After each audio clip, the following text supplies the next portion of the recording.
welcome to Movies, Films, and Flicks. I am Mark Hoffmeyer, and joining me is a man who busted out his overalls with only one strap on and his white New Balance shoes. It's Erik Hoffmeyer. I have been waiting to wear these overalls 30 years. They've been in my closet, and I finally got the opportunity based on our 1993 movie, Only the Strong. You bought those overalls in 1993 with the money you had when you were 13, and you just went and... Remember we went to the mall and you're like, I gotta look like those guys. You put together the whole outfit and you went to school like that. Did I really? You remember that? Did you block it out? No, I can't remember. I really can't remember. What's the allure of the one strap? I don't understand why you would buy overalls and only use one strap of the two.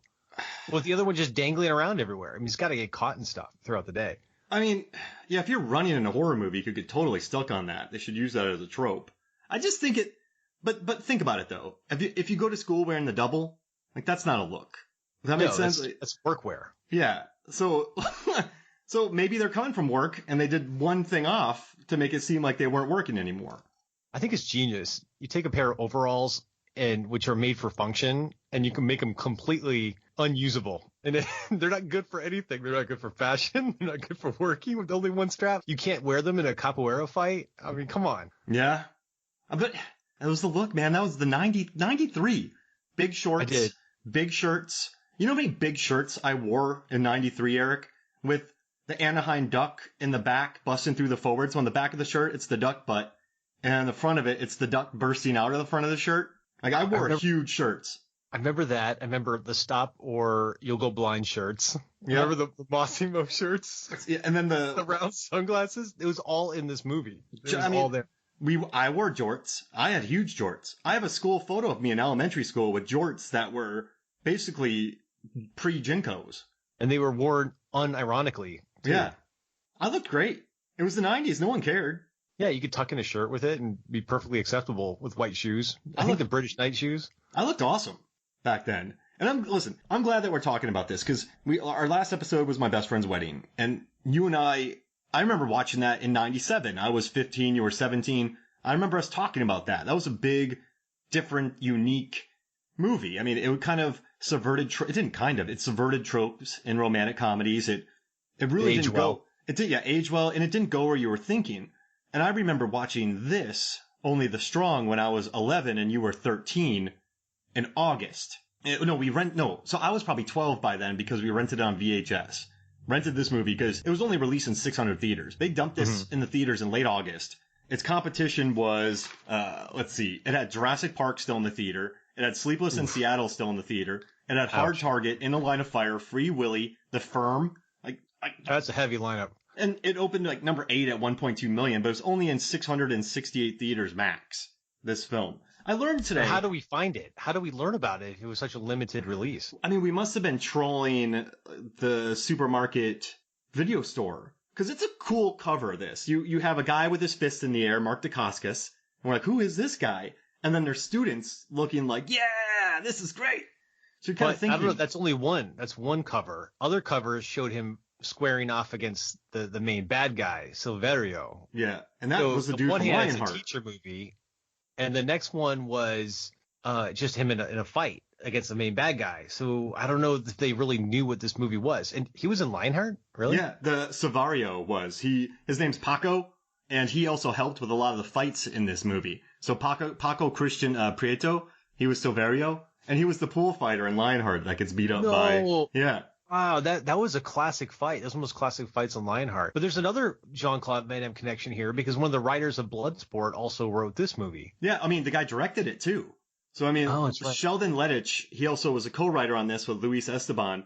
But Sheldon Lettich, I mean, this guy went on to, like, he wrote Bloodsport, he wrote Only the Strong, he directed Lionheart, he wrote Rambo 3, and he also... wrote Legionnaire, and then he directed Lionheart, Only the Strong, Double Impact, and he did a couple of Jean-Claude Van Damme's direct-to-DVD movies, like The Order, and those kind of films. But this guy, walking into this movie, had Lionheart and Double Impact under his directorial belt, and he had written Rambo 3, Bloodsport, and those other films. So this guy knew what he was doing in this film.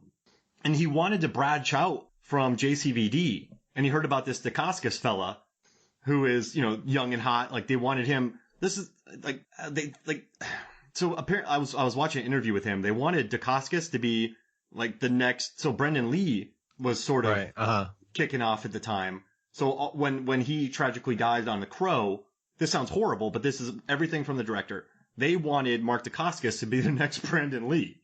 Yeah, and the problem was with this movie, he went on to go work on, and there's not much out there about this movie as far as I had to go to the dark web to find a podcast interview with Sheldon Lettich. I made some weird friends. You had to cash in your Bitcoin. Yeah, I made some weird purchase friends something on the dark web. Weird friends on there. I've That's seen a weird some stuff. rabbit hole you went down. And yeah, but the director said that Mark had to immediately go to Double Dragon after this. But the problem with Double Dragon was it went too long and Mark couldn't get off of it, get time to go on the press tour. So they were Fox was going to have a massive promotional tour to show off this Dacascos fella that's going to be the next Brendan Lee, which is horrible. I mean, the guy just died tragically. We got a next one. And so I don't know who this producer is. We got a next one. But he couldn't get off to go do the promotion. So then it was supposed to be Sheldon Lettich and Paco going on the tour. But then they were just no one knows you. So they canceled it. And then they just dumped the movie into theaters in August. So there's no marketing. There was no super press. The screenings were through the roof. But I mean, we watched this, Erik. This stuck with us for a very long time. When this wasn't, we watched it, we loved it, right? We watched it once. Yeah, we rented it, and then I don't remember how we rented it or returned it. But for years, I was going Whanganui, but I realized it's Paranui, which I was 11 and I was in the country in Hudson, Florida, so I can be forgiven for that. But it's Paranui, but you and I have always the spin kick, when the kid knocks out the thug at the end when he just walks up to him and gets. I never forgot that scene. And then just the capoeira. I mean, every time I see capoeira, I go only the strong. That's just. You took capoeira lessons. I did when summer a studio opened up. I realized I had zero talent whatsoever for capoeira, so I stopped doing it. But you're right. I think it struck a chord with us in rural Tampa Bay area that it's Miami. It's this new exotic dance from Brazil. It just was so different to us at the time. And Miami was only 4.5 hours away, but it might as well have been on the other side of the world. Very different parts of Florida. But the movie was really memorable. I was actually surprised that it's not streaming right now. I feel like it should be streaming. So luckily, what are the odds of this happening that you and I both still had this DVD from 20 years ago? I think you got it for me as a gag gift about 15 years ago, 20 years ago, something like that. And I just kept it all these years. Yeah. And then I didn't even remember that I had the DVD until I realized it wasn't streaming anywhere. So I found the DVD, and thankfully my DVD player still works because I never use it. And I was able to rewatch it. I actually watched it twice, and I enjoyed it. And this is super random too, because you were with our cousin Donnie watching some MMA. A UFC was on a couple of years ago, and you met him at the bar to watch the fights. And Donnie and I, what we do is we make bets for DVD. So basically, if he picks somebody, and if he gets it right and I don't, we send a movie theme for that fighter. So if the fighter's from Poland, we try to find a Polish picture or whatever. And so you two were at a bar. I got the right pick. Come in, and then 3 days later, Only the Strong shows up, and I'm like, oh, awesome, I own Only the Strong now. And that goes with my, Donnie's also sent me No Retreat, No Surrender, Jean-Claude Van Damme's first movie. He sent me Vision Quest with Matthew Modine, where he's a wrestler. I also got White Knights with Gregory Hines and Mikhail Baryshnikov dancing. That's because Jan Blachowicz won. Let's see, what else did he send me? He also sent me The King Creole, because I predicted Dustin Poirier would beat Conor McGregor. And then he got me Mitchell, Mystery Science Theater. And he sent me Jim Cotta. And a few more, I think. But that's, and it's Red an impressive Heat. theme selection. Yeah, but we love it. So whenever we have to go out of our way to pick funky movies for each other, if we get a pick right. But I got Only the Strong. And so Only the Strong shows up, and you and I were talking about what should we do next. And I hadn't watched this movie since 93. I'm pretty sure 94 maybe when we rented it, because it probably took a while for it to come out. So 94. You and I both haven't watched 94, but we both love it.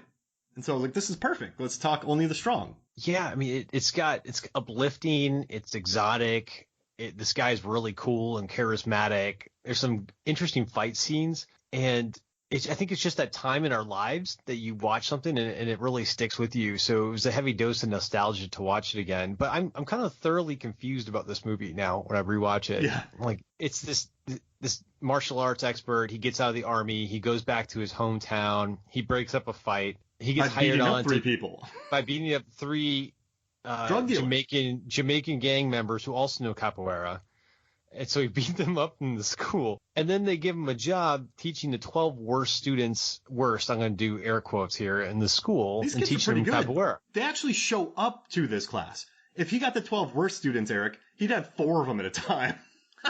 He would never have he has all 12 at the same time. They showed up. You can't get the 12 worst students and have them all there. It was so nihilistic, too, because they're talking about, they put these bars up on the hallway stairs because they got tired of, quote, scraping kids off the floor. They kept saying there's nobody left to save. I heard the bottom of the barrel a few times. And there's no women. There was 12 dudes, actually. And only 12% of the kids graduate. Yeah. 40% are high, and 70% are packing weapons. I'm like, how did they get this data? How did they get this? Who wrote this? This is horrifying, Erik. 7 out of 10 kids have weapons. Yeah, I'm surprised there are any fights whatsoever. Like, why would I want to fight this guy? He's got a weapon. Yeah. But so he starts out, he's teaching, but then, I feel like all movies where you have a teacher that's really inspirational, there's a student that dies in the movie, like Dead Poet Society, where the student killed himself because he wanted to be an actor. Dangerous Minds, the guy got killed over a girl, like one of the leaders in the class. Dangerous Minds was the one with Michelle Pfeiffer. And this one, Silverio started a fire in the school and someone died. So it's like, and then it turns into this revenge flick. So it's a tale of 2 different movies here. So there's a lot to unpack here. It's really interesting too what Stevens does in this movie, played by Mark Dacascos. He sort of shows up, beats people up at this high school, and what the one refreshing thing is his like Kerrigan, his 11th grade history teacher history science teacher who turned his life around, goes, listen, this fight was awesome and the kids loved it, so we need to do a program where people get beat up, and that's, I mean, inspired thinking. Yeah, and like, hey, whatever they were doing was not working, so you might as well try something different. Yeah, let's go do some capoeira. Right? So let's have our 12 worst students go. I mean, what you want to send your best of the 12% just to make sure that they're happy? But never mind. Right? So then you have, because remember when he said like, oh, they're not worth saving? He's like, well, what about the 12%? And then they give him the students that aren't part of that. Never mind. But so yeah, they send him in. They clean up a firehouse that's just conveniently around, which I love. They kicked out some squatters who were in there. And they leave peacefully. I just love how, this is what I like about this movie. Dude shows up, beats up 3 drug dealers. Here's the thing about drug dealers. Like, nothing happens after that. You can't just beat up 3 drug dealers, Erik. Like, and pretend like nothing happened. You're gonna get shot. Remember that. I'm sorry. Like, they're gonna remember that. And he gets a fire, they immediately give him a class, which I love. It's just, there's no good montage too. They had a good montage of cleaning the firehouse. I love a good montage of cleaning. Like, I watched Revenge of the Nerds recently, and they were cleaning out the house. Whenever you have those montages where you get a lot done in a short amount of time, it feels pretty good. Just bonding. They gutted an entire firehouse, and I just love how fast that happened. And then he gets his 12 kids, and then he just starts training them. You have a couple hiccups here and there, but then they're a fully functional squad soon after that. And as a teacher, the one thing that I like about Mark Dacascos' character, Stevens, is he's not there to leave. Like, so working, sometimes I get these teachers, because I've taught high school, college, I taught in Korea, I was a substitute teacher, I did Big Brothers Big Sisters.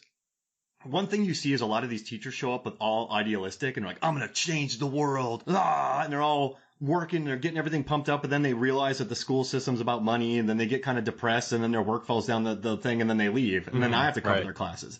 So yeah, it's about consistency. Like, these kids just need a consistent presence in their life that is on time, picks them up, cares. Like, they have a routine, they have somewhere to go. And I like that about Dacascos in the beginning, because at least he fights for them, he's there for them late at night. Like, he always sticks up for his students. He doesn't seem like he wants to go anywhere. So I think that is kind of a cool thing about his teacher. I think students like that because they just knew that, hey, this guy's kind of a rock. He's not flaky. He's not trying to be a savior, I think. Yeah.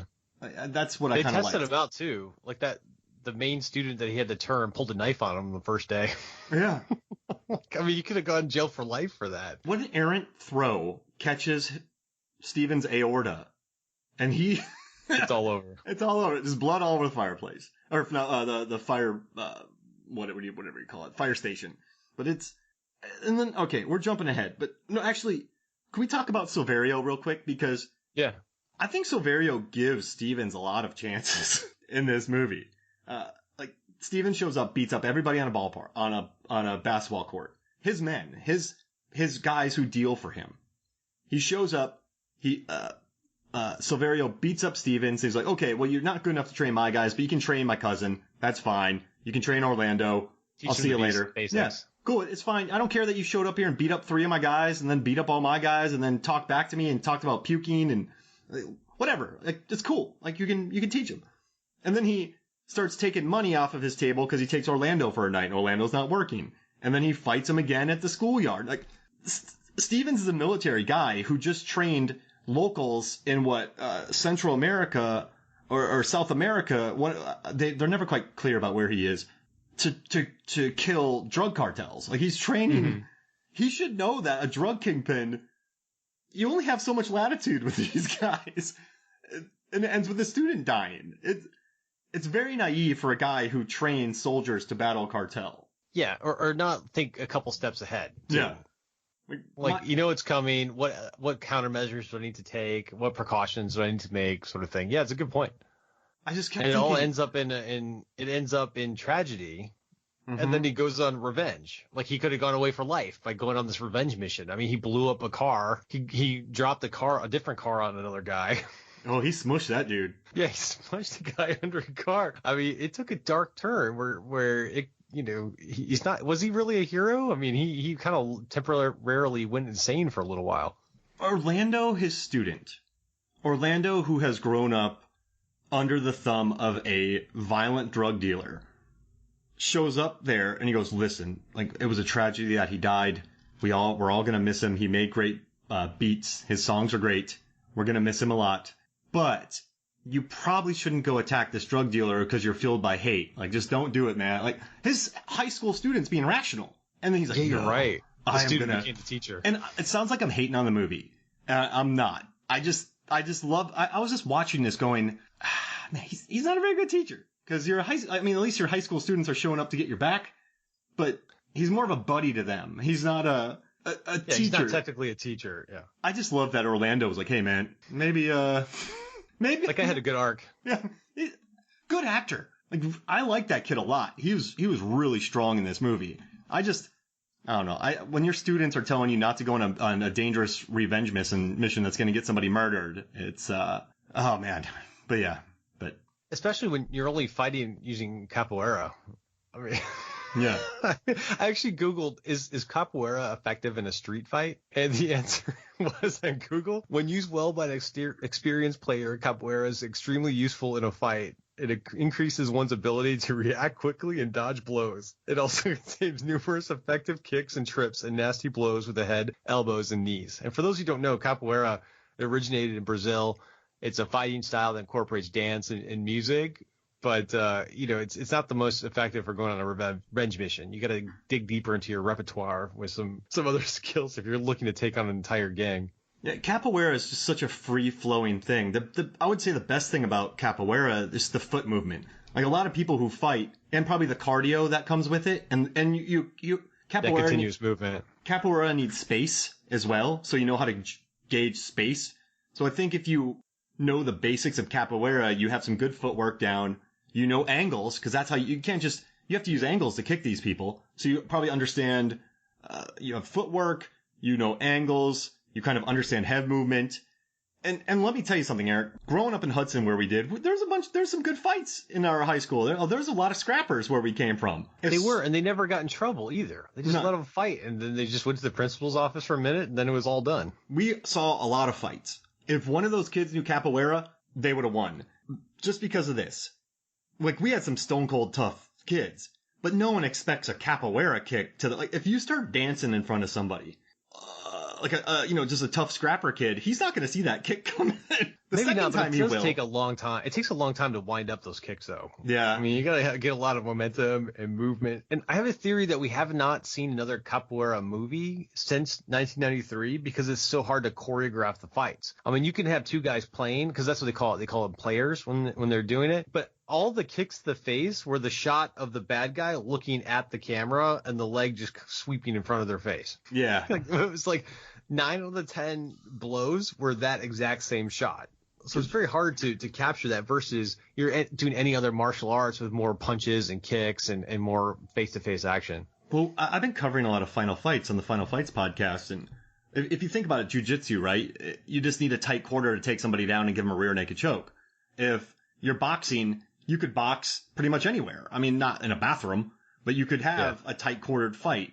I mean, actually, I watched a fight where Liam Neeson fights a guy in an airplane bathroom with very Bourne-esque movements where they're just sort of chopping each other with credit cards. But it's Capoeira, you have to create a 30-foot circle, like a radius. So more than that, probably like a 60-foot radius around. Gotta be outdoors. So then you have room, or in a fire station, right, that has cavernous openings.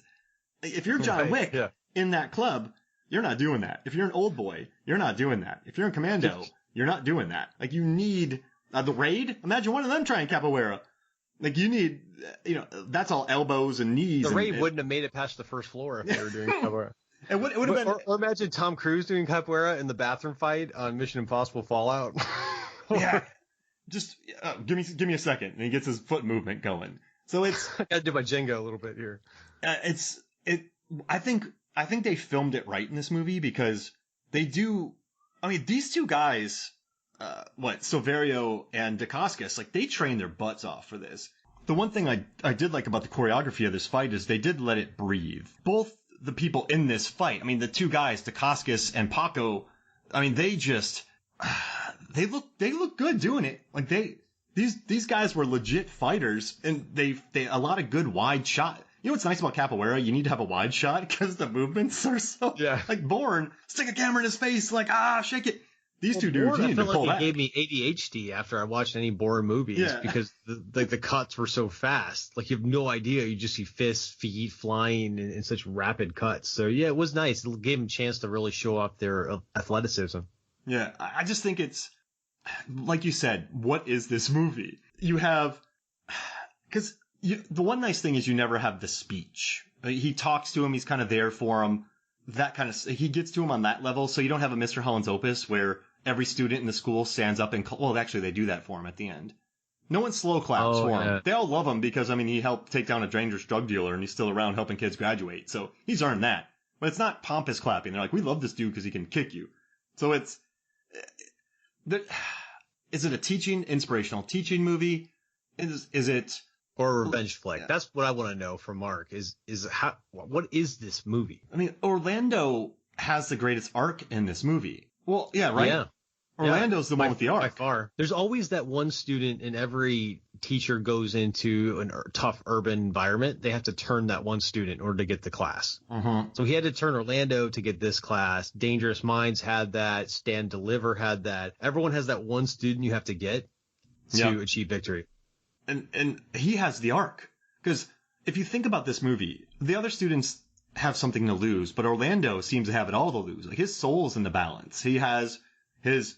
I mean, it's kind of hard to say no. I mean, you and I, in high school, one of our cousins wasn't a dangerous meth dealer in Florida that we had to run errands for. So we're very lucky in that regard. But poor Orlando, he just grew up in this area. He seems still like a nice kid. But you still have this anger in you, and then you have your cousin just wanting you to deal drugs. So he's ahead of it. So you can get a pretty good spot with this guy. So he's the one, I think, with everything to lose. Whereas Stevens comes in, does whatever he wants, doesn't think about the repercussions for his students, ends up with them getting into like almost a machete fight. Yeah, that could have been catastrophic at the end. So at the end, his students he tries to take on this entire gang. He gets cornered by about 30 guys with machetes. And at that point, I would have just jumped in the water and swam away. Yeah. Like, he was by the water. I'm like, dude, Lewis, just jump in the water and swim. But his students came to help him, but that could have been really bad because they didn't have any weapons, and all the bad guys had all these machetes. So, that could have been truly catastrophic about what he got his students into. How long did he train these kids for? A month? 3 weeks? It's hard to tell in movie time. I don't know if it was 3 weeks or 3 months. Because here's the interesting thing. The capoeira masters that we see in the beginning of this film, those like amazing martial artists have been training for years and years and years and years. Lifetime. Yeah. Since they were kids. And, you took capoeira for a month and a half. And how much did you learn? Yeah, nothing, really. Yeah. Because it was this crowded area. I'm a tall guy. I kept running into other people. The practice. The Jenga, I just didn't have it in my blood. Mm-hmm. If you have this in your blood, the rhythm, the music, and you can really feel it. But yeah, this is a lifetime endeavor. It's not something you really pick up. Yeah. But I also, it's like they had to find actors who were athletic guys. Yeah, there's some flips and kicks. They had to do some physical elements here during this movie. So they probably had to cast based on athletic ability. Yeah, that's what they wanted. So they said they tried to find actors, but then they were like, well, we can't teach. We don't have that much time, and we don't want them looking silly. So then they just cast athletes and stunt people. And like, a lot of these high schoolers that he casts are much older than 17, 18 years old. Yeah. Yeah, they're in their 20s. Yeah, he brought in actual either martial artists, stunt guys who are all like that. So he brought in people who he knew could capoeira, or convincingly look like they're about to capoeira. But I just feel bad because they've been training for, let's say, 1 month to 3 months. That's not enough time. I boxed for a long time. I boxed for not like every day, but like junior year I boxed, senior year I boxed. And then I trained after college I was boxing. And I was like, yeah, I'm pretty tough. And I boxed this guy that was a Golden Glove. He was a former Tough Man champ, and he pulverized me in about 60 seconds. It's a whole nother level. Yeah, a whole nother. And so at that, it was that moment. It was a very important moment for me. I was like, oh, there's levels to this. I just felt bad for these kids, these high school kids.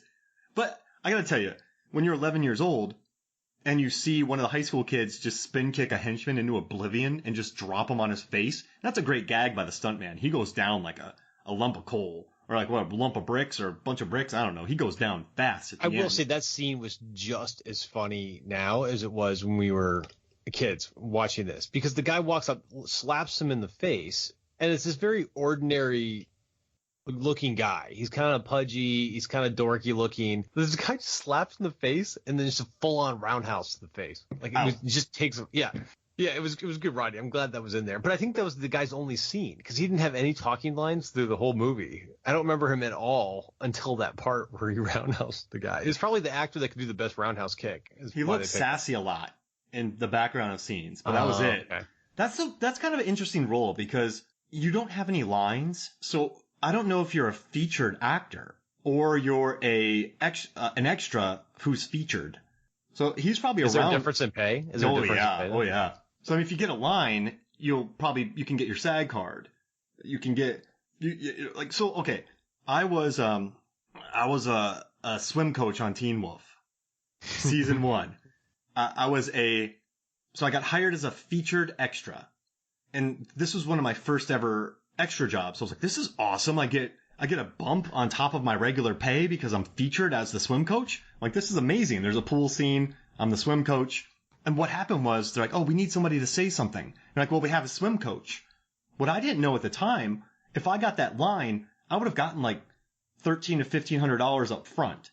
Then I would have gotten $1,300 to $1,500 again. And I probably could have been SAG eligible because I said a line in a show that is SAG, that's union. So I went so from close. Yeah, exactly. I went from making a pretty good. I mean, I was making probably $50 more than all the other extras that day because I was a featured extra. But I could have jumped up to like $3,000 just with one line. So that kid, I don't think ever has a line, but he does have a kick, which makes him featured. So I don't know if he got that bump or not. Let's ask him. Let's find him. Yeah, send him a message. Hey, did they pay you scale on that? Who knows? But there's two takeaways. I want to know that, and I also want to know why the hell this movie's not streaming anywhere. Can we start a petition or a hashtag? Can we ask someone why this movie is not on Netflix? Because this movie has an audience. I think most people our age know this movie, right? I don't think many people 15 years younger than us know about it. but people our age, because this is a cult classic. Yeah. Maybe Only with the the Strong. success of Cobra Kai, we'll get a Only the Strong I TV series. I know we're exploring a lot of maybe that we're kind of talking about this movie. We're sort of exploring a couple of the negative issues about it, but one thing I do love. I just want to get this out of the way. One thing I do love is I was reading this article about it, and this person wrote, "The film is super sincere. It'll shatter your irony shield." And I believe that's true.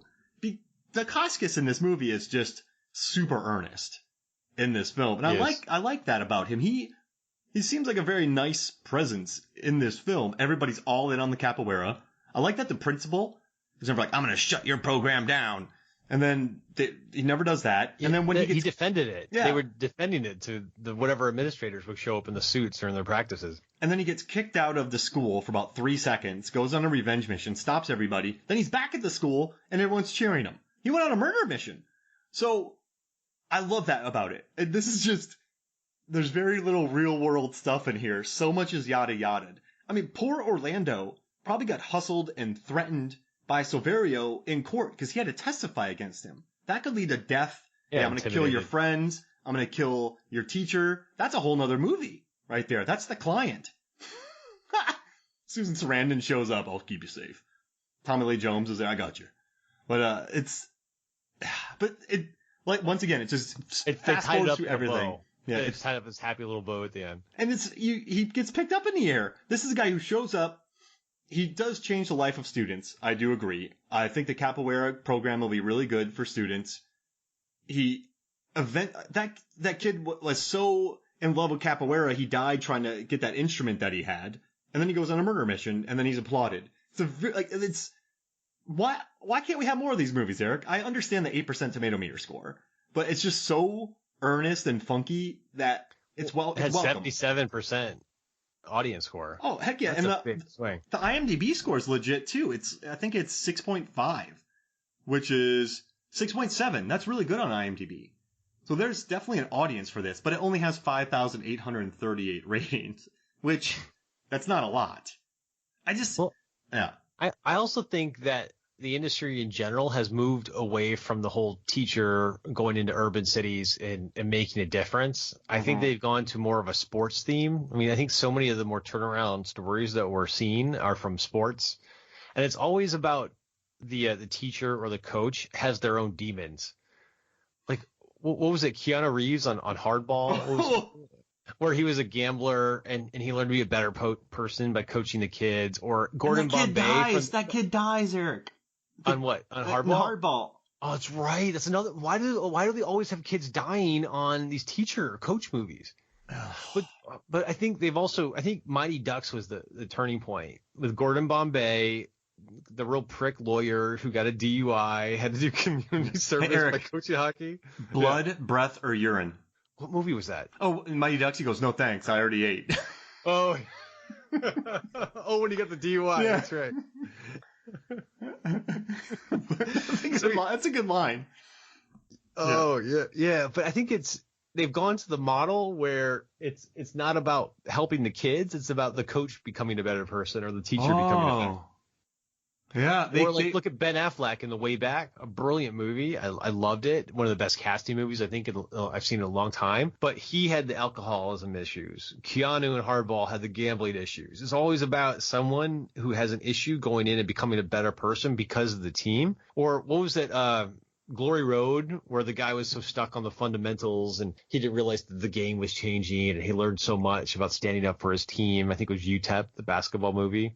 I mean, there's so many other movies. And I think the whole genre has changed. Like, you never see this benevolent teacher going in to help someone because it's gone into, they've got their own demons. Yeah, Dacascos has no demons. No. Michelle Pfeiffer in Dangerous Minds, no demons. That's refreshing, right? That's refreshing, right? Is it? I think it's more interesting, though, from an audience perspective, if there's a dual narrative going on. Like, you've got the class being turned around, and then you've got the teacher's life being turned around at the same time. It's got to be more compelling. I guess what I like about Only the Strong is there's no tournament in this movie. This could have been a mythical world where Miami has capoeira high school fighting thing, like, wrestling teams in in Florida. We wrestled, so it's basically weight classes with capoeira in high school. Gigantic mat. They have to rent out a facility to give them enough room. You have the rich school from across the town who's got like the kids that have been training since they were 5. And then Dacascos Dacascos' ex-girlfriend is with the jerk coach. And then he has to like sway her. And then he has to train his capoeira team to take on the rich kids across town because they're the bad. Like, I love that there's no tournament in this movie. There's no internal conflict.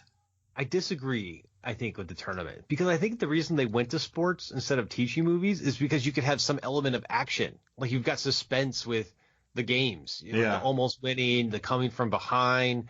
It gives you a lot more time and that kind of have a taut, suspenseful thriller. Otherwise, you got to fill time with a kid dying, like in every other teacher movie, or some health issue. Like I watched Stand and Deliver, by the way. It was in the 80s with Edward James Olmos. By the way, I think Only the Strong and Dangerous Minds and other movies are just cheaper versions of Stand and Deliver. But he had a heart attack in it. That his students had issues. So I think, like, if you don't have that sports element of a tournament, you have to fill that drama in other ways that are really depressing. You make a great point, and I agree with you 100%. I just love watching Only the Strong, just because none of the students you don't see the internal life of any of the students. You don't really know the internal life of Mark Dacascos. No. He never has any issues. There's no tournaments. These kids don't start capoeira to 20-something minutes in, and then they lose that for a revenge film, and then it becomes a machete chainsaw fighting movie, and then they pick him up at the end after he murdered people. I just love how weird it is. Like, by a storytelling technique, was that smart? No. Is there, when that kid dies in the fire, you're like, wait, he went back to get an instrument and died? That takes a lot of the impact out of it, too, because, yes, he loves his teacher, but he was home free. And it wasn't like Silverio killed a kid. Like, the kid ran back in, so that takes that power away from the bad guy. So a lot of decisions in this movie are not correct from a script writing standpoint. Maybe they had a bet to see how many different elements of film they can sneak into one movie. Yeah. I mean, you had martial arts, you have like international exotic, you had teachers, action, romance, drama with someone dying, revenge, and graduation, and redemption, all in one. I mean, that's fun, right? I like that they Can we call it inspired? Could we call it inspired to have that many different elements of a movie in? Yeah, I would say so. Why not? Like, I agree with that. And I mean, it's different, right? And it's just, I don't know. And I also like, okay, this sounds weird, but in 93, we weren't, like, Mark Dacascos shows up, and his parents were from the Philippines, and then they were up to Chinese, Filipino, and Spanish ancestry. He grew up, his dad, Al Dacascos, is from Hawaii. Why did I say it like that? Hawaii. Oh, geez, Louise. But very politically correct, though. Yeah, but I love, though, that he shows up and like, he's just Stevens. In 93, we didn't get that much, right? There's just, like, Jackie Chan wasn't on the scene quite yet. Jackie Chan popped up with the popularity of Quentin Tarantino. I mean, obviously, Jackie Chan was making movies in the 80s, Jet Li, Sammo Hung. I mean, there were a lot of Asian cinema, but once again, Eric, I was 11, and I had access to a tiny video store and a VHS tape, so we didn't have those movies. So I thought it was really cool in 93 to see Mark Dacascos, this cool, fresh-faced guy who's just a regular character. They didn't bring up any of... I don't know, I dug it. I thought that was a really refreshing angle of it, too. Like, you just get this new guy who's going to be cool. Like, they didn't have to bring up, like, oh, yeah, who's this guy? Like, I don't know. It felt refreshing to have this guy. He's had one hell of a career, though. I mean, he's been in it a long time. He was in Wu Assassins, right? Yeah, he was in Wu Assassins. He was in John Wick Chapter 3. I love Brotherhood of the Wu Wolf. Assassins. Yeah, that's a good show. Iko Uwais. Louis Tan. I was watching Mortal Kombat, by the way. Not the best movie, but Louis Tan is all shoulders, man. Louis Tan just works out his shoulders. I like Louis Tan a lot. I'm glad they casted him. Yeah, I think cool. he's got a big future ahead of him. All right, so real quick. Let's take a quick break, and then when we come back, we'll get back to Only the Strong. We'll be right back. Welcome back to Movies, Films, and Flicks. And Eric, you got something for me. I do. I have questions for Mark. Oh. It is my favorite feature of the episodes where I try to stump Mark with a bunch of random questions, some of which are loaded. I already know the answer to. I just want to see how he answers. Yeah, I'm looking forward to this. So, Mark, during your podcast, you like to talk about your bouncer days at a bar in Tallahassee. When you were a bouncer, did you ever break up any capoeira fights? Never. So yeah, in Tally and St. Pete, I never saw that because you can't capoeira in bars, especially Big Daddies. There's no way to capoeira. Like, there, that was the nice thing about those bars is there's really no room for kicking either. So it was just, if anybody was going to come at me, it was just fists because you have no room to do anything else. And if someone actually tried to do capoeira in one of the bars, it would start more fights because you would just have kicks flying everywhere, beers flying, heads flying, errant kicks getting people. Like, you know, when you're prepping for it, you lean your elbow back, you knock somebody's beer, they punch you, another person jumps in punching. Capoeira is a bouncer's worst nightmare because it would just set off a massive explosion of fights because of the capoeira in it. Oh, well, you know, another way to look at it is someone could just be doing the Jenga and pretending to dance, but really just do the Jenga and do capoeira just so they're ready for any fights that may. Yeah, if you have enough room, right? Remember in Tallahassee, there was that Chubby's? That was a big bar. And that had a decent amount of room. Or, you know what? You could probably capoeira in a line dancing bar. Yeah. Because Chubby was a bowling alley that they turned into a club. But you're right, line dancing has a lot of space involved. You could capoeira in a line dancing bar. There are kicks involved sometimes with line dancing. Yes. So capoeira in a honky-tonk bar. Or every Friday they turned a bar into a line dancing bar in Tallahassee. Remember? What was it called? Right. I don't even remember it. Oh man. I don't think I ever went to it. It's all right. I got those partying days out of my system, so I'm not 40 and living the dream anymore. Well, that was what, 15 years ago? Yeah. More than that. More than that, yeah. Yeah. So, I mean, the fact that we remember so much, but if in a line dancing bar, you could do capoeira, not in the bars I worked at. Good answers. So next question, which actor would you like to see learn capoeira for an Only the Strong remake? Oh, man. Only the Strong remake. It's Only the Stronger would be the sequel. Only the Stronger. Or The Strongest? I don't know. Let's get Louis Tan in there. Let's have Louis Tan, Only the Strongest. Of Blue Assassins, of Mortal Kombat fame. Let's have him get in there. That is good. I was going to say Frank Grillo. Hilarious. Completely earnest capoeira? No, he wouldn't be earnest. He would take his own take on it. Be kind of grizzled, kind of angry. This knife fighting capoeira. Johnny Bernthal. Oh man. Angry capoeira. Whoa. Actually, I want that movie. John Bernthal as an alcoholic former basketball player who learns capoeira there's an opening at the high school for a capoeira coach, and he teaches it to himself, and then he has to fight the rivals. Coached by next Punisher movie, he just goes straight capoeira instead of guns. Coached by, get this, John Bernthal is a coach against Frank Grillo, and at the end, Frank Grillo, John Bernthal have a capoeira fight, and no one knows who's who. What do you mean no one knows who's who? Because they look so alike. Like it's like the same person fighting themselves. Who's winning? Let's get Louis Tan. Louis Tan down there. I like that. He could do capoeira. All right. Got it. All right. Next question. Which movie had a better upside down kiss? Spider-Man? Like the original Spider-Man with Sam Raimi, or Only the Strong? Only the Strong. This one's way more athletic. Now, iconic. All right. All right, so he did a handstand while kissing someone. They did a full-on back arch. You know, he lands the back arch and continues the makeout session. Yeah, I like that kiss from Spider-Man was very inspired. Good rain smooch. On every poster. I mean, I would say it's an iconic visual because of how much money that movie's made. I mean, that was a big classic shot for that first film, but it's not nearly as athletic as what Dacascos did in this movie. I would be breathing really heavily on the person I was kissing, and I'd be worried about falling on them. Water going up your nose. I mean, it's just Dacascos right there. Because that was more athletic. Yeah, that was impressive. With his old high school flame, nonetheless. Mm-hmm. Her boyfriend was terrible. How about Mr. Death Squad? He's like, what are you doing at that firehouse? And she's like, well, why don't you come and see? And he's like, oh, fair enough.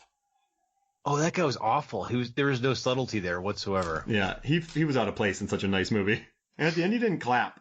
What would be a better Netflix series, Cobra Kai or Only the Strong? Well, it's got to be Cobra Kai.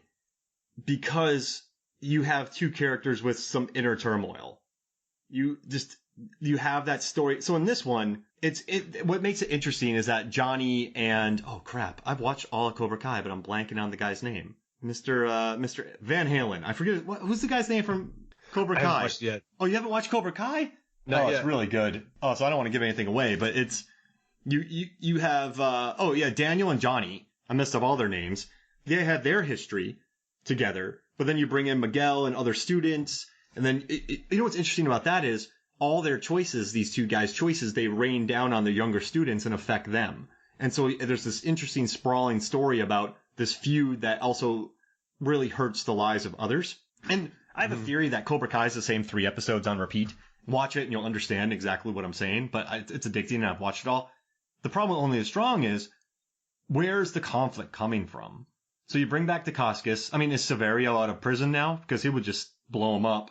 No, that was arson and manslaughter. Yeah, so he's in prison. I mean, there's no conflict coming in Capoeira, and you need a much bigger room. So a dojo's cheap.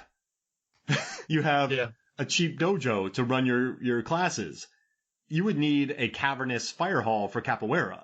So I just think, or a park, I don't know. But if you have 20 students in a Capoeira class, you need room. So, and there's no conflict. You have the built-in audience from Karate Kid. Those had all the sequels, so I'm saying Karate Kid. Fair story. Fair choice. What is a better line? I've come to kick ass and chew bubble gum, and I'm all out of gum. Or I'm not a teacher, and I'm in a real shitty mood. Oh. For those who don't know, the second one was from Only the Strong. Yeah, and it's They Live, because, I mean, listen, I'm not a teacher, and I'm in a real crappy mood. That's so quick to say. It's very easy to say, right? You and I could say that believably. Listen, I'm not a teacher, and I'm in a really bad mood, so just let me be. But the other one, like, I'm good at 2 things, chewing bubblegum and what, kicking ass? And I'm all out of bubblegum. Like, that's It's timeless. I mean, that's creative. Because it's so random. It's so long and it's so random, and it really requires an interesting line reading. I mean, that's a tongue twister. So yeah, it's They Live all day. Okay. Last question. When you were a teacher, did you ever want to have one of those iconic, cheesy teacher moments where you walk into class and say, I want you to turn that music up? Remember when you watched The Firehouse? There was the music, and he's supposed to be the key teacher moment where he's being cool and inspiring. I want you to turn that music up. And they're like, what? You want us to turn it up? You don't want us to turn it off? Did you ever have that urge to say one of those lines? No, because this is what I'm focused on. And I've never had that urge. I actually joke around. I'm like, I'm not trying to Mr. Holland's Opus, y'all. I just try to be that rock that's there. I'm there early in class. I'll stay late for them. I'll answer their emails. If they have questions, I'll be there for them. I'm there every day. Even if they're brats, I still show up. I don't lose my temper. I don't get super friendly with them. Like, hey guys, hey, like, let's hang out. Let's go to the beach. I don't do that. I just like to be in this consistent rock for them, because I've seen so many other teachers who just show up and leave. Or there's teachers that are so like best friends with their students that when they punish them, it goes horribly wrong. Because if you're buddies with your students and you try to punish them, it goes horribly awry. So these students don't need a friend. They don't need somebody cool. They just need a real consistent presence in their life. I remember one time I stepped into a real rough situation. A teacher, it was like, I don't know if you remember, I don't know if I ever told you this, but I ended up teaching an AP class for almost like a full half a year. Right. I remember that. Yeah, maybe longer. I don't remember because it was so long ago. But the teacher got fired for woo-wee, and some other crazy things happened in the class. But what I told these kids, I just walked in. They're all seniors. They're all AP kids. I just said, listen, I don't know what happened. I'm not trying to step in and be like, that's what he did. This is what I did. Your world's changed. I'm running this thing. Like, I didn't do that. I just said, listen, we have this time. I don't know how long I'm going to be here. Because they kept telling me, we're going to find a teacher next week. We're going to find a teacher next week. So then I ended up teaching all that time thinking that I was going to be replaced. But I ended up teaching almost half a year, more than half a year, 3/4 of a year. I also taught humanities. I showed a lot of good movies. But it's R-rated ones too. But it's I was allowed, but because they were seniors. But I just said to them, listen, like I'm not I'm just here to get you past your tests. So what we're going to do is we have these practice exams. I'll look through these books that you have. I found some really cool short stories that I like because I'm a literature major. And what we can do is just work with me. I'll work with you. Let's get these classes done and you'll pass your AP test and you'll have a college credit. Like, let's not waste time. Like, let's just do it. So it was very matter of fact. I was always there. I was like kind of not grumpy, but I was just real. I never buddied up with any of the students. Like when classes were over, I always stood at the door. They just wanted consistency. Yeah. They just wanted some sense of normalcy. You know, I gotta tell you what's cool though is like none of them, like they all liked me. Oh man, I was with a buddy and some of my students saw me at a movie theater and I just played basketball with DJ and I was wearing basketball gear and they all saw me in basketball gear and I was so embarrassed. And then they're like, hey, Mr. Hoffmeyer, how are you? I'm like, good. They're like, who are you? And DJ's like, I'm his drug dealer. And I'm like, oh, I was like, oh man, I was so embarrassed. And like one of my students was like, hey, I got into North Carolina. I got a soccer scholarship. She got a soccer scholarship to North Carolina, like the best soccer program in the planet. Oh, good for her. And I was so embarrassed that instead of me going like, heck yeah, I was like, oh, that's amazing. That's cool. But I was so embarrassed by the drug thing. I'm like, congrats. Like I just threw me off my game. But I saw one of the students, all of them passed their test. But I saw him years later at Florida State. And the kid's like, yeah, man, like all the students passed the class and we really appreciated what you did. Like we got like, thank you. Like, that was all I needed, but I never had that moment. So that was a long story, but that was just a long, I'm not trying to pat myself on the back, but that's my teaching style. Very matter of fact. Like I'm not trying to change the world. No, it's interesting because so many of these different teachers have a thing. Like the Capoeira in Dangerous Minds, she was teaching them karate. Yeah. All the movies, they have a thing of they feel like they need to do something or manufacture them to get through to the kids. But really, you just got to be a normal person exactly. who shows up every day. Not high-fiving people, not being best friends, not being a pushover. You just got to create. I don't know what was speaking to me at the time, but that first speech I made to the kids, they all kind of went, yeah, fine. It's cool. And it was a pretty smooth semester. So. You set the right tone. But I gotta say, the teachers in this school are very dressed up. I've been in many teachers' rooms where they just look tired, and there's always polos that look like they haven't been washed in a few days, or they just got pulled out of a hamper. But in this movie, everyone's wearing shirt and ties and green skirts and like short skirts. This is a very well-dressed staff in this school. Well, one of the reasons I love Stand and Deliver, by the way, it was nominated for Academy Award in, I think, 1988. Edward James Olmos, like, he had a comb over in the movie. Like, he cut his hair, so it looked like he had a comb over. And the pocket protector, and he dressed like the teacher. I think that was one of the greatest movies, so I highly recommend for those of you who have not seen Stand and Deliver to check it out. You don't need a leather jacket in karate to get to students. No, like Michelle Pfeiffer. Yeah. Just show up every day and be a rock. You know, she was really earnest in that movie, too. The students really went for it as well. Yeah, I mean, the Coolio song, that movie was everywhere. I watched that movie and I loved it. I love that movie. So much hype around it. I remember the commercials about her looking all tough. The Gangster's Paradise song. The locker room fight. Yeah, the students were really memorable in that one. Mm-hmm. I mean, they really went for it. I think being earnest makes up for bad writing. Took them for that steak dinner and it was kind of awkward. They didn't know what to wear. Like, there was good. Well, the guy borrowed money from a drug dealer to buy a leather jacket so he could go out to dinner with Michelle Pfeiffer, and then she ended up paying for it for him. Mm-hmm. Like, little things like that were pretty cool. Yeah. So this movie was made in 1993. So I thought we could do a 1993 draft. Yeah, let's do it. Yeah, let's finish it up with the 1993 draft. I like that. But, okay, so are we doing the big movies in 93, or are you thinking like the lesser-known movies? Let's do forgotten movies. So forgotten 1993 movies? Can we do forgotten in air quotes? Like, yeah. Okay, so, well I think like Jurassic Park came out in 93 and Schindler's List. I don't want to have like Philadelphia or Schindler's List in this list. It's just too... Son-in-Law, is that a forgotten movie? I think so. Okay. I think so. As long as it's not a big blockbuster, I'm good. Oh, well, since you brought it up, man, I'll let you pick first. Can I go to Loaded Weapon? Yeah, sure. All right, we'll go Loaded Weapon 1. He uses toilet prepper rolls as binoculars. Remember that? And he has the gigantic trailer. I think in a lot of ways, these parody movies are forgotten movies of the 90s. I mean, I think they were really art. The Naked Gun, Hot Shots, Loaded Weapon, that kind of comedy was very new for the time and cutting edge. So I always, it agrees with me, and I think it holds up well. Oh, that's a good pick. Okay, so I'm going deep. I'm trying to go for some funky. Oh man, Cool Runnings is not forgotten. That's like one of my favorite movies. That's such a good movie. Okay, well, no one. Swing Kids was 93. Oh man, that's another Jonathan. That was another Christian Bale dance movie. That and Newsboys. That guy did a lot of dancing in the 90s. There's a lot of movies that are pretty good this year. Okay, so can I just do Only the Strong? Yeah. Okay. Am I cheating? No. No one remembers that movie. All right, Only the Strong. I'm gonna do Fire in the Sky because it creeped me so much. Oh, yeah, nobody talks about that movie anymore. I mean, I remember watching that, and that freaked me out. I didn't sleep. Yeah, it definitely kept me up a couple nights. That was rough. Thanks for reminding me. It's gonna be tough to sleep tonight, man. You know what? I'm gonna say Ernest Rides Again.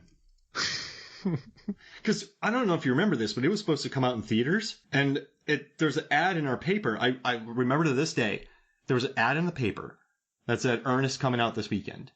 But then it got pulled from most theaters, and it didn't come to our theater after it said it was coming to our theater.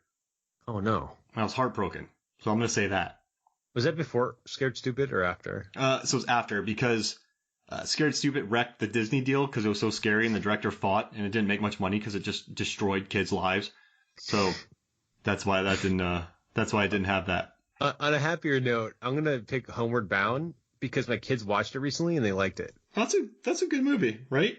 It held up. It really held up. The old dog didn't die at the end. Everyone was happy. They all made the journey. The little cat was funny. Oh, you know what I'm doing?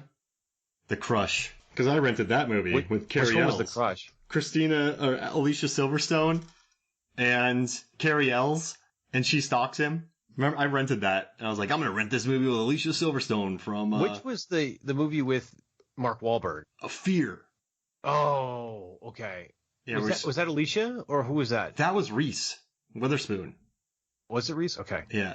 And then there was another stalker teenager one, too, but I got to go with Alicia Silverstone, Carrie Ells, because like, why is this guy... Well, that was the one with Jeff Goldblum, I think, right? Wait, where he kind of... Oh, that's when he kind of died, and they brought him back, and he was kind of crazy. That was Alicia Silverstone. Which one's this? The Jeff Goldblum one, where he passed over to the other side, and they brought him back, but he was kind of insane. I've never even heard of this. Oh, okay. Are you making this up? Oh, no, I'm not. That's I'll funny. come back to that. No, I love it. All right, what do you got? This is a great year for movies. Yeah, random ones for sure. Can I continue with creepy? I know it's kind of weird. Yeah. But Fire in the Sky and Homeward Bound, but The Crying Game. Oh yeah. No one, that was a huge hit, but no one really talks about that. Yeah. I mean, that was Oscar nominated. It's forgotten. Yeah, no one talks about it anymore. What was that song that they sang on that? He knows all he needs to know about The Crying Game. what was that? How did it go? It's another movie we watched way too young. That was dark. I'm glad we turned out as good as we did, man. So many opportunities for wrong turns. All right, you know what? I didn't watch this till later, but I'm gonna add this in there because I love the cast and I watched it and I loved it. I'm gonna add Posse because you have Mario Van Peebles, Stephen Baldwin, Billy Zane, Tone Loc, Melvin Van Peebles, Tiny Lister, Reginald Vell Johnson, Blair Underwood, Isaac Hayes. I mean, you just had the craziest cast. Faison Love. So I'm taking Posse. I'm doing that. So my head is taking Poetic Justice. Oh. But my heart is taking So I Married an Axe Murderer. Yeah. Oh man, Poetic Justice is a good one. But So I Married an Axe Murderer. I'm gonna go with my heart. So I Married an Axe Murderer. I don't know if is it forgotten because I think it holds up pretty well. I mean that's a cult classic. Mindy Kaling was just promoting it. Was she? All right, I think Poetic Justice. Let's go back to that one. Because no one really talks about Poetic Justice. So I Married an Axe Murderer still it still pops up every once in a while. We covered The Fugitive. The Fugitive came out in '93. That's where Tommy Lee Jones took a star turn. It was it destroyed poor the movie we're talking about today. All right, so I got one more pick. I need to go fast here. I was gonna take Son-in-Law. I was gonna do Son-in-Law, but I know what you're gonna take. Oh wait, oh man, now you're making it harder on me here. Oh, Surf Ninjas. Yes, that's what I was gonna pick. I knew you were going there. I knew Tone Loc. I knew it. I don't know if you remember when I got hit in the face with Ernie Reyes Jr. I knew you were going there. It's an amazing thing. Remember when I got hit in the temple with a basketball and I thought I had concussion-like symptoms, and that's the day that we watched. MRA. Yeah, because I got destroyed by a basketball, and then we watched Surf Ninjas when I was kind of loopy. later on that day. I remember you getting hit in the temple with a basketball. I don't remember that watching. Oh, man. Can I drop the crush and add another movie? Yeah. Can I cheat? Airborne. Do people remember Airborne? I have no idea what that is. Okay, I'm dropping the. So it's the movie where they ride downhill on skates, and Jack Black's in it. They race downhill. Seth Green.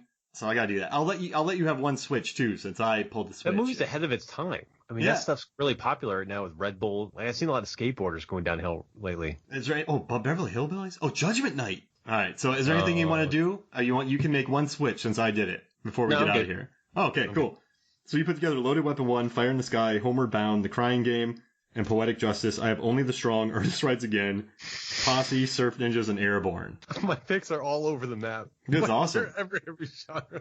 We got some funky picks. This is fun. Yeah, I think this is going to be a good contest. I have another. So I do questions with Mark when I join these episodes, but I also do the how would you describe Only the Strong in 10 words or less. Are you ready for this? Yeah. Okay. So I got to do it, and then you do it. Yeah, go for it. Yeah. Ooh. Oh man. Okay. Let's see. It's tough because do you go revenge? Do you go teaching? Do you go martial arts? There's a lot of different directions you can go in this. Guy teaches troubled students capoeira and murders several drug dealers. All right, my 10 words or less is teacher creates a gang to fight another gang. Teacher creates gang to what? Fight another gang. Fight another gang. Okay, isn't that what a gang is? Isn't it a group of people with common purpose and a leader and who fight together? Yeah, absolutely. And what was mine? Guy teaches capoeira, 2 students, and murders a couple people. 2 students and murders a couple people. I'll put this up on MFF too.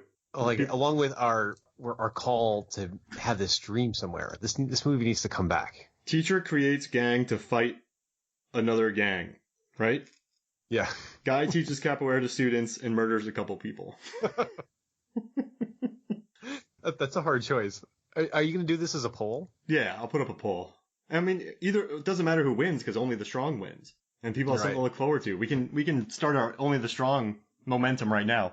All right. Well, I still don't understand how the title of the movie relates to the movie at all. Because the teacher, right, used to say only the strong survive, and I guess that's right.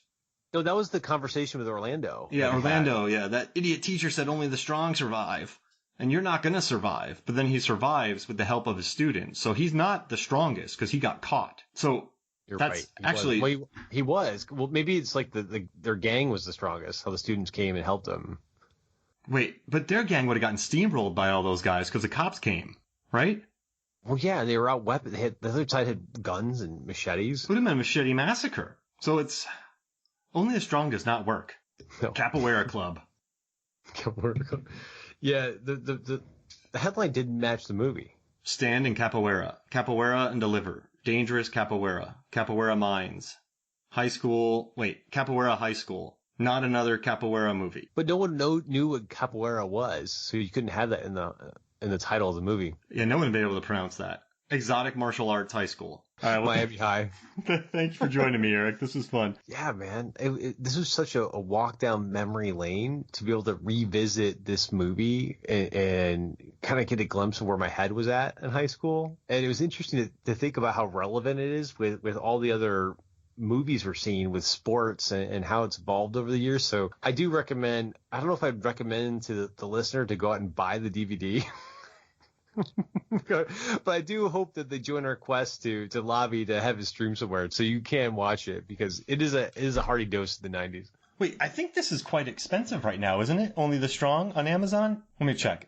Amazon, Only the Strong, Amazon Prime. How much is the DVD? Well, you can't buy it. You can't even stream it. But Only the Strong. Sorry, I just want to find the DVD because I think it's really expensive right now. Oh no, it's $15. It's $15. Amazon. So yeah, that's not right. It's right to come back. Yeah. I mean, there's got to be some writer out there that's going over movies from the 90s. Like, what can we bring back now for some 8-episode series on Netflix? And this has to be high up on the radar. Oh, there's a DVD on sale for $7.43, and that's the one I own, and it worked here. And it's recommended for mature audiences with the blue sticker, $7.43, the DVD. And it works in America. It's not like a different like a country. So you could pay $7.43 and own it. So do it. Buy the movie. Yeah, do it. This was so much fun. Thanks for inviting me on the show. Yeah, man, I feel like I'm going to go do some stretches and try some spin kicks. Wear baggy clothes. Yeah, good luck. Do it in the kitchen next to the coffee maker. I don't know. But yeah, man, thank you for joining me. All right, see you. So for me, Mark Hoffmeyer, and for Erik Hoffmeyer, this is Movies, Films, and Flicks. We'll see you next week.